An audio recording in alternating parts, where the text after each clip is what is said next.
있습니다. 예. 최동식 선생님은 어떤 생각 갖고 계세요? 그러니까 이무순 학생 의견에도 많이 공감을 하고요. 실제로 그런 일이 학교 현장에 있을 수 있습니다. 그렇죠? 대체로 그 학생의 이야기에서 또 약간의 또 다르게 바라볼 수 있는 점은 상중하로 학생들을 나눠놨다고 해서 그 학생들을 또 균질 집단으로 볼 수 있느냐는 또 다른 문제인 것 같습니다. 다시 말하면 상반을 모아놨어도 거기에는 또 여러 학생들이 모이게 되는 것이고 중반 하반으로 가면 그 스펙트럼, 그 차이는 훨씬 더 넓어지기 때문에 그 학생들을 나누어서 교육한다고 해서 그 문제들이 이렇게 바로 해결되는 것은 아닐 수 있다는 점 하고요. 또 한 가지는 하반 학생들을 이렇게 수준별 수업을 진행해 봤을 때 1년 뒤에 과연 성적이 올랐는가라고 하는 그런 그 연구 결과를 보게 되면 2010년도 백병부 선생님이 쓴 박사학위 논문인데 거기를 보면 오히려 영어하고 수학 점수는 1년 뒤에 이제 하락했다라고 하는 그 의미는 어떻게 보면 학생의 성취에 연관되는 여러 가지 요인들이 있는데 그것을 이제 분반으로만 해결하기에는 좀 부족하지 않은가. 끝으로 이제 최근에 보면 그런 수준별 수업으로 인해서 아주 좋은 성과를 거두었다라고 하는 학교들의 사례를 보게 되면 대체로 한 20명 정도의 적은 학생들로 분반을 해서 그다음에 협력적으로 뭐 모둠 수업도 하고 토론 수업도 하고 그다음에 거꾸로 교실도 하고 하면서 다양한 방식으로 수업을 진행을 했거든요. 네. 이 의미는 뭐냐 하면 적은 수의 학생들이 그리고 여러 가지 협력적인 활동을 통해서 그렇게 학생들의 성취를 올릴 수는 있는 것이지 그것이 이렇게 분반으로 인해서 결정된 사항은 아닐 것이다라고 하는 것이 제 생각입니다. 근데 저는 그런 것 같아요. 이 학부모의 입장에서 생각해 볼 때, 상중하반이 있는데 만약에 이제 하반 친구들을 보면은 하반 친구들에게 자, 너희에게 맞는 수준의 이제 교육을 시작하니까 쉬운 것부터 니네가 잘 한번 들어봐.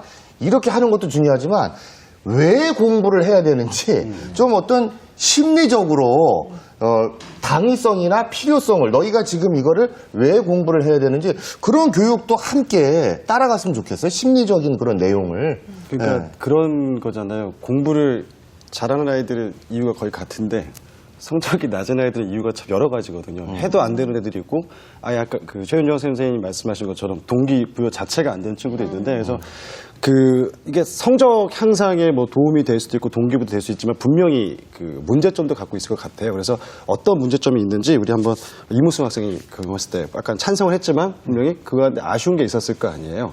그래서 수준별 이동 수업에 문제점이 있다면 어떤 게 있을까요?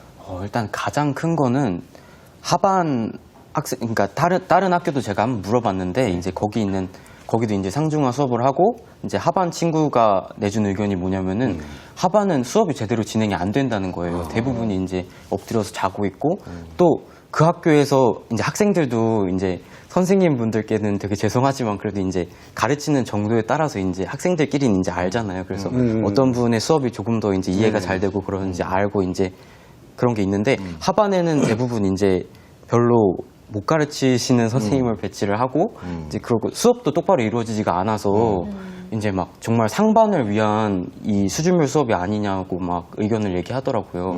저는 이제 그 점이 문제라고 생각을 합니다. 그래서 그 오해를 덜기 위해서 저는 이제 제가 교사다 보니까 아마도 일단 선생님들이 반성을 좀 할 부분은 분명히 있지만 그 상반 아이들에게 어떤 선생님이 가도 잘한다고 느끼지만 하반 같은 경우는 좀 더 이렇게 선생님들이 각오를 크게 하고 아까 동기부여라든지 협력학습 해야 되는데 그 수준을 맞춰지지 못해서 오히려 더 그러니까 선생님도 힘든 거죠. 그러니까. 예. 그래서 좀 아까 나왔던 그 문제 의식이 여기서 좀 발견되는 것 같고요. 김세영 학생이 봤을 때 수준별 이동 수업의 문제점은 어떤 게 있을까요? 저도 여러 학교 친구들하고 얘기해 보면서 문제점을 찾아봤는데 공통적으로 나온 얘기가 도난 사건 같아요. 다른 반에서 수업을 하고 오다 보니까 자기 자리에 있던 뭐 지갑이나 교과서도 없어지는 경우가 있어서 친구들도 많이 불편해했고 또 다른 친구가 자기 자리에 앉는 거에 대해서 되게 불편하게 생각하는 친구들도 많은 것 같아요.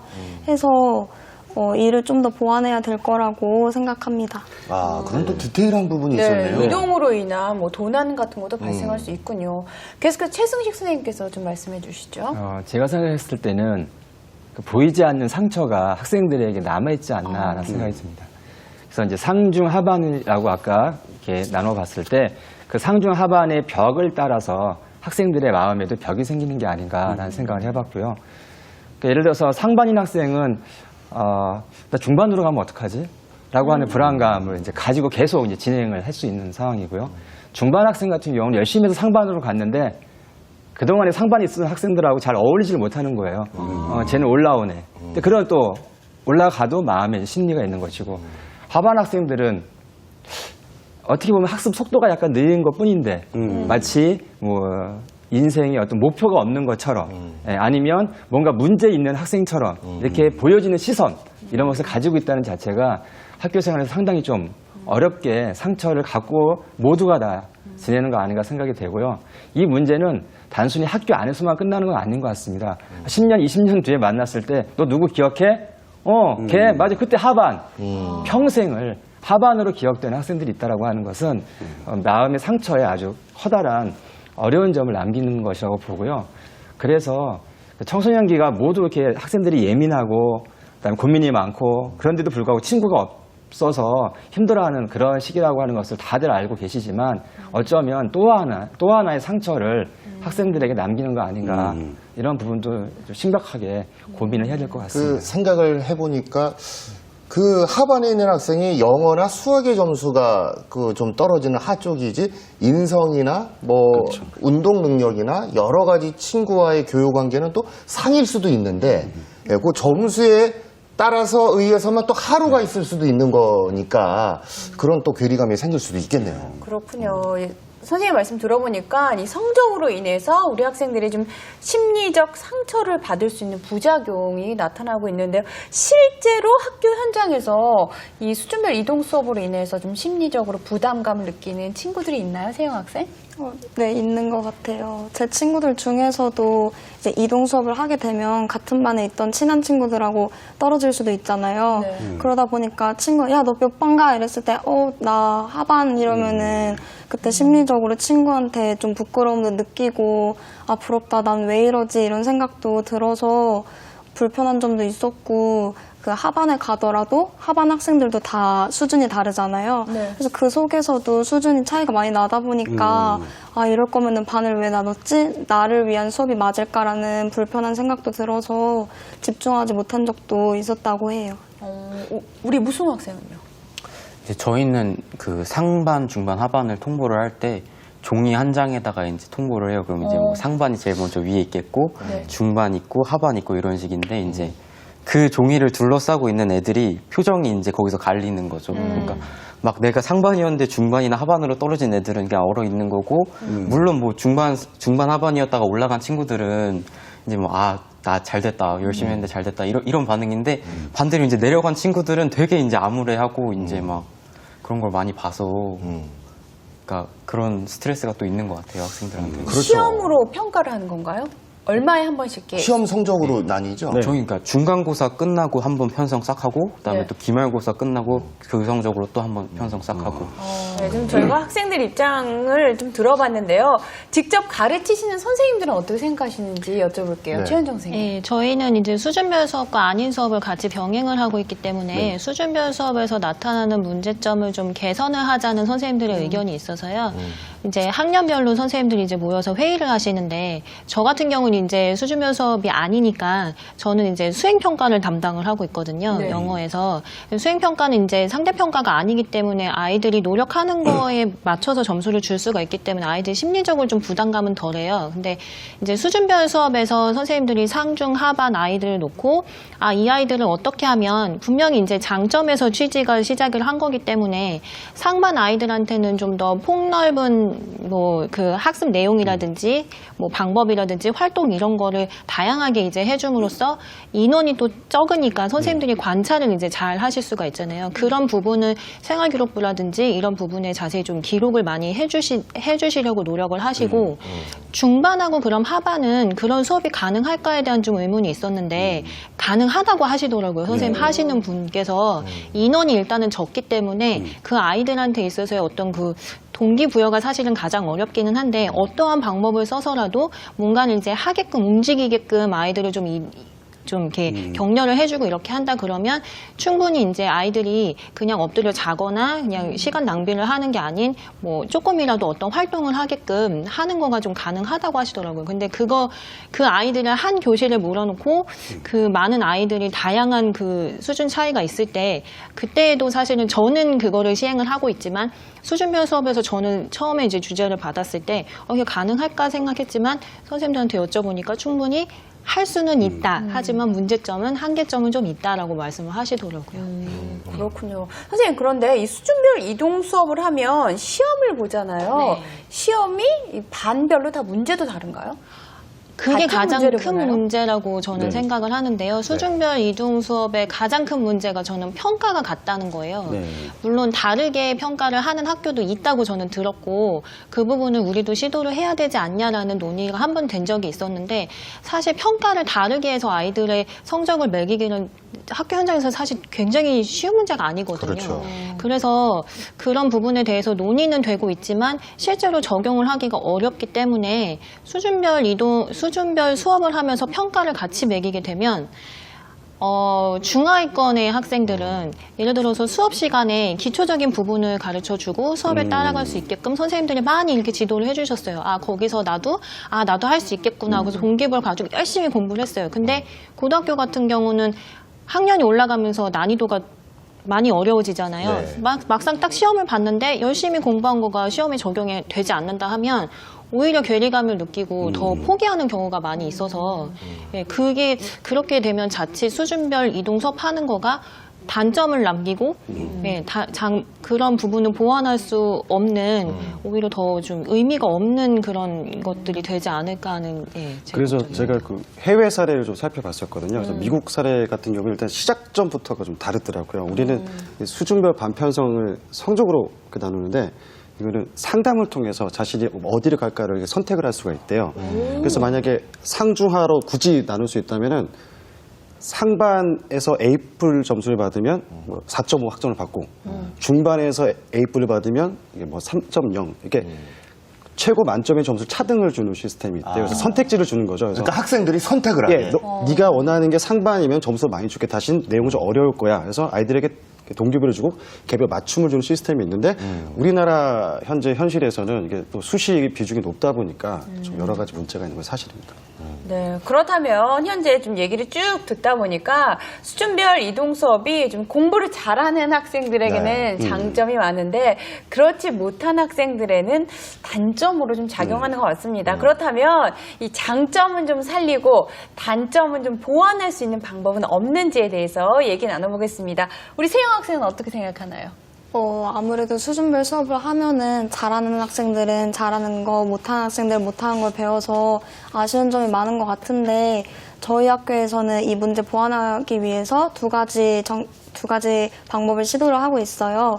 첫 번째는 모든 수업을 활발하게 진행하고 있는데 실제로 저희 학교에서 한 조에 흐름을 이끌어줄 우두머리 학생을 정하고 우두머리요? 이제 학생들이 모르는 것을 찾아서 알려줄 수 있는 똘똘이 학생, 다른 조에게 저희의 의견을 전달해주는 알림이 학생, 네. 또 만장일치가 되면은 문제가 너무 쉽게 풀려버리니까 그 부분에서 한 번씩 툭툭 문제 제기를 해줄 수 있는 투덜이 학생이 있어요. 고등학교죠. 네. 그래서 이 4명의 학생이 서로 협동하면서 문제를 해결해 나가다 보니까 서로 재미도 느끼고 일방적으로 지식을 전달받는 수업보다 더 기억력에도 오래 남아서 좋았던 것 같고요.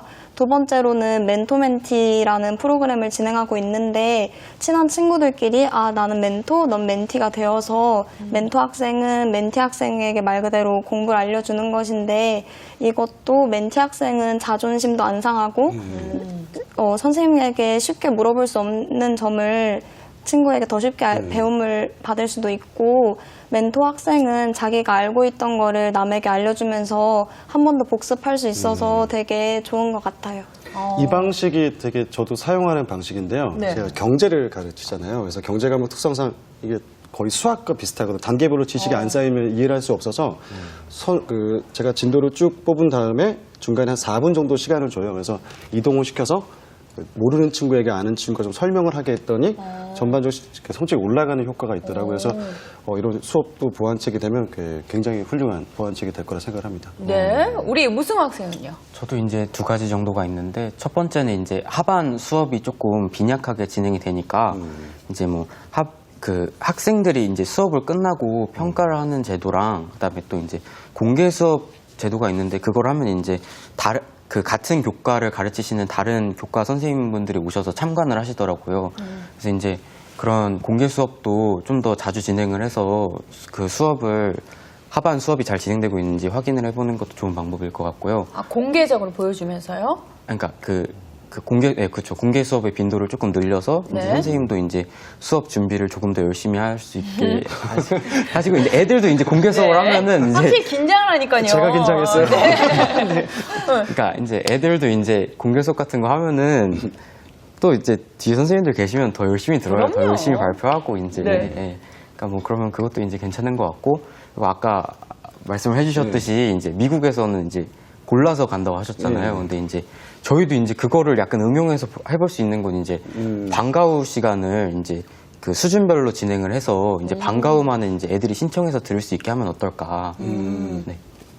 좋네요. 괜찮네요. 네. 뭐 여러 가지 좋은 아이디어가 많이 나오고 있습니다. 뭐 저는 그런 생각도 있어요. 저는 아까 말씀드렸듯이 학부모의 입장이니까 이 달리기로 치면은 상반, 중반 아이들은 이미 달릴 수 있는 방법을 알아요. 어떻게 하면 잘 달릴까만 가르쳐주면 이제 더 빨리 달릴 수 있는 아이들인데 하반 아이들은 왜 내가 달려야 되는지를 모르고 있는 아이들이기 때문에 그 어떤 동기부여를 할 수 있는 어떤 멘토들을 초청해서 저나 지상렬 같은 그런 우리도 하반이었지만 일단 지금의 위치에서는 최선을 다하고 열심히 해야 하는 이유를 한 수업의 반 정도는 설명을 해주고 나머지는 그런 수준에 맞는 교과를 시작을 해준다면 아이들이 내가 왜 공부를 해야 되는 거구나 그런 거를 좀 느끼면서 어떤 반은 어떤 멘토의 역할 그런 강의도 좀 섞어서 하면은 더 재밌어 할 것 같고 그럴 것 같은데 선생님들 생각은 어떠십니까? 일단 수준별 수업에서 이제 하반 아이들이 동기부여를 이끄는 방법들은 이제 저는 하반 아이들뿐만 아니라 상중하 아이들이 같이 다 이제 공부를 하는 데 있어서 동기부여가 되는데 저희 교사들의 역할이 가장 크다고 생각을 하는데요. 네. 무엇보다 중요한 거는 이제 선생님들이 아직도 수업을 하실 때 보면은 나만의 방법을 고집을 하시잖아요. 그래서 이거를 뭔가 공개가 되는 걸 좀 꺼려하시는 분들이 좀 많이 있어요. 근데 이렇게 되면 좀 소통이 잘 안 되니까 다 선생님들이 이제 모여서 회의도 많이 하고 수업 방법에 대한 공유라든지 이런 정보라든지 이런 것들을 많이 나누게 되면 제가 이제 몰랐던 방법을 저 선생님이 이제 알려줘서 한번 써봤더니 뭐 이런 것들이 좋더라. 게임을 이런 방법을 했더니 아이들이 굉장히 좋아하고 참여율이 높았다. 뭐 이런 것들에 대한 회의가 좀 많이 이루어진다면 수준별 수업으로 굳이 이렇게 나눴을 때 나만의 방법을 고집을 하고 이거보다는 좋은 방법이나 이런 것들을 배우고 적용을 하고 응용을 하고 또 활용을 할 수 있으면 단점을 좀 보완할 수 있지 않을까라는 생각이 듭니다. 네. 공유와 공감을 하는 게 좋겠다라는 말씀해 주셨고요. 최승 선생님은 어떻게 생각하시나요? 예, 아까 이제 말씀하신 그 내용들이 포함이 되는 그런 과정이면 조금은 낫지 않을까. 그러니까 두 가지가 그 동기부여와 그다음에 선택권 이런 부분 말씀하셨잖아요. 그래서 다른 나라처럼 아예 과목을 달리할 수 있는 여건은 아직은 아닌 것 같고요. 그렇다면 학생들이 선택할 수 있는 예를 들어서 성적에 의해서 0.1점 차로 반이 갈리는 지금의 이런 상황이 아닌 예를 들어서 어떤 과목이라고 한다면 이 앞쪽 반은 강의식, 그다음에 중간은 토론식, 그다음에 여기는 발표식 수업으로 진행한다고 했을 때 자신이 거기에 동기부여가 될 수 있는 그런 강의는 어떤 것인가 선택을 하고 거기에 들어가서 함께 수업을 진행한다고 하면 그것으로 인해서 스트레스를 받거나 아니면 위아래 그 우열반 같은 느낌을 받지는 않을 것 같고요. 또 그 안에서 자기가 선택한 그 교실에서 자기의 역량을 발휘한다면 그런 부분들이 학생들의 여러 가지 성취를 올리는데 더 도움이 되지 않을까 생각을 합니다. 어쨌든 하반이라고 표현을 했지만 그 하반 친구들은 제가 멘토로 한번 들어가 보고 싶습니다. 우리 때는 우열반이 있었는데 저도 열반이었거든요. 그래서 이렇게 사회생활 열심히 잘 하고 있으니까 너희들도 지금 왜 달려야 하는지 좀 이유를 알려주고 싶어요. 이미 중상위권